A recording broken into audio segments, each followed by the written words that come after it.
Hello everybody, welcome to C Programming Tutorials. In the previous video, we briefly introduced C, a computer programming language. We discussed what it does and the reasons why you choose to learn C. In this video, I'm going to introduce some of the common IDEs that you might want to use to write your code and also to follow the tutorial.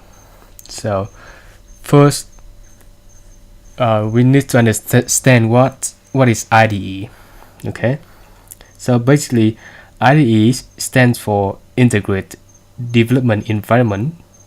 It is a software application that provides comprehensive facilities to to computer programmers for software development. Okay, so currently most IDEs contain a compiler or interpreter, or both.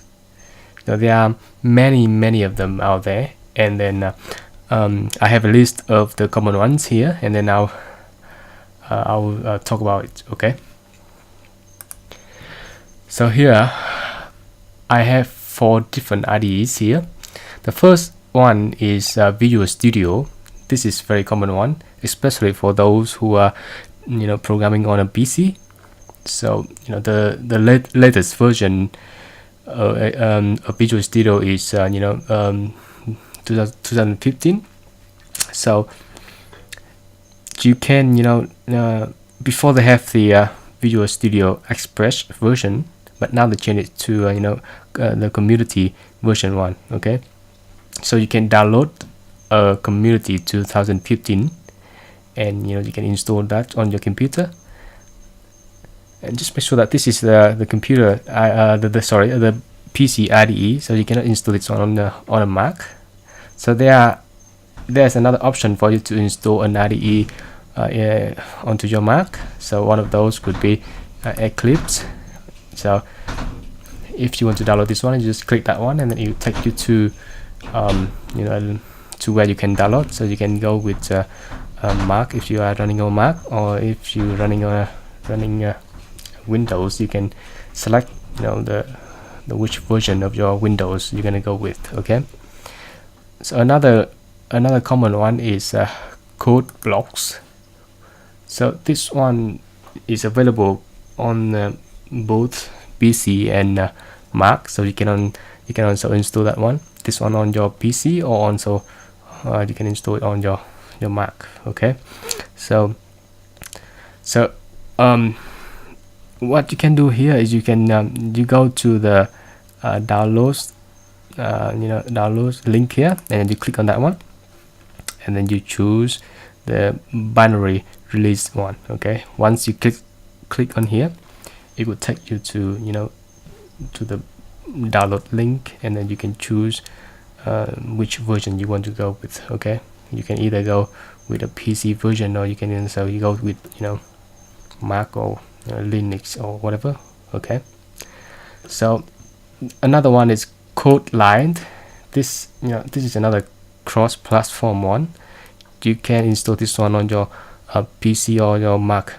So it's basically the cross-platform IDE, so it'll make it easier for you to whether you are running a PC or a Mac, you can do with it.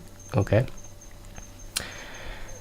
in the tutorial I'm going to use Xcode, because I got familiar with Xcode, so I like to write my program on Xcode and make it easier to debug and all sort of different things. Okay, but you can also use any IDE that is best for you. Okay, as long as you understand how it works.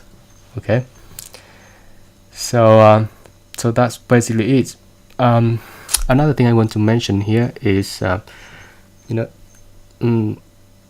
most IDE now it contains a compiler or an interpreter, or both. Okay, whatever you write in your IDE, the compiler will translate that your code into the computer language. Okay, so C or any other languages out there now.